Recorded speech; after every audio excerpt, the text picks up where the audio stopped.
Bonsoir à toutes et à tous. Malheureusement, je ne peux pas être des vôtres ce soir, mais je tenais malgré tout à vous adresser ces quelques mots.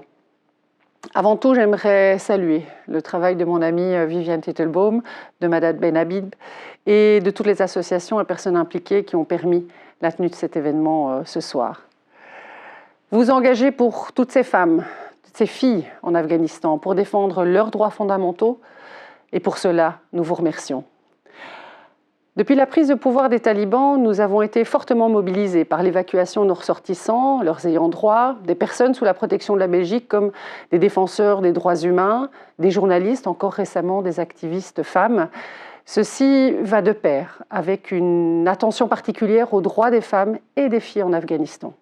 En tant que ministre des Affaires étrangères, je suis particulièrement satisfaite que nous ayons pu définir, avec mes collègues européens, des critères essentiels sur lesquels les talibans doivent rencontrer les préoccupations de la communauté internationale.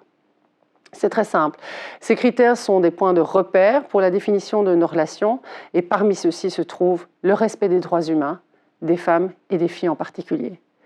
De cette manière, nous espérons et nous continuons à exercer une pression politique sur les talibans qui sont quant à eux, on le sait, en recherche de reconnaissance internationale.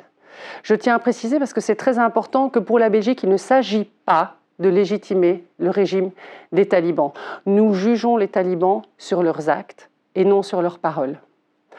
En même temps, la Belgique continuera de soutenir la société civile afghane et les organisations sur le terrain. C'est un engagement pris depuis longtemps.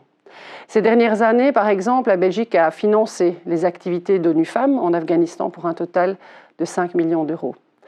J'ai aussi récemment signé l'octroi d'un financement de 400 000 euros pour soutenir l'ONG Afghan Safety and Risk Mitigation Organization, qui souhaite mettre en place des safe houses à Kaboul et Mazar-e-Sharif pour héberger des défenseurs des droits humains menacés.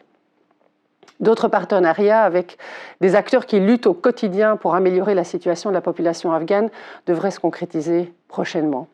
Enfin, j'aimerais mettre en avant une initiative européenne au Conseil des droits de l'homme des Nations Unies. L'Union européenne a en effet adopté une résolution à l'automne dernier qui commence à se concrétiser puisque ce mois devrait être désigné le rapporteur spécial sur les droits humains en Afghanistan. Et cette décision nous permettra de partager au sein de ce Conseil une vision, une analyse sur la situation de ce pays. Et c'est essentiel pour pouvoir continuer à actionner les leviers pouvant provoquer le changement. De manière générale, j'aimerais aussi insister sur la nécessité de maintenir l'aide humanitaire qui vise à sauver des vies innocentes, indépendamment du régime politique dans le pays.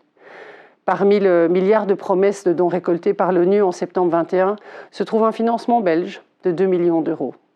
Tous ces dons iront au Fonds humanitaire des Nations Unies et les organisations humanitaires telles que le Programme alimentaire mondial, par exemple, qui peuvent y faire appel.